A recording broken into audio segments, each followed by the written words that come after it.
Alright, hey, it's SgtLocksmith here. We're going to change the battery here on our 4-3 button remote. For this task here, you will need a flat tip screwdriver.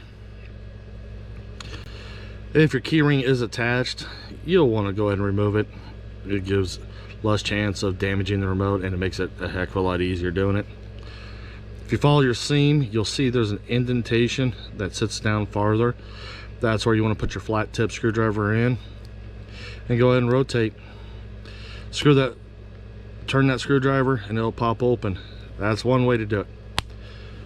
I'm also going to show you can do it with a dime or a washer.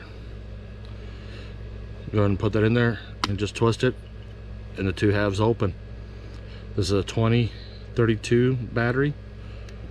Pull your battery out, you're done. Put your new battery in, and you notice it doesn't want to go in. That's because you've got to come in at an angle with this. So when you come in, put it in, push in, and slide the battery back, and it should sit flush. This one likes to pop up because that's Ford and their ingenious design. Make sure your rubber is on. Don't want no leakage.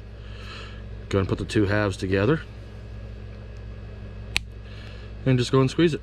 You've heard it snap together. Walk your fingers around, make sure it's seated, and as you notice, you just got done changing your battery. Thanks for watching SgtLocksmith. Go ahead and leave a comment if you found this helpful for you. Hit that subscribe button. We'll be posting videos, and thanks again for watching.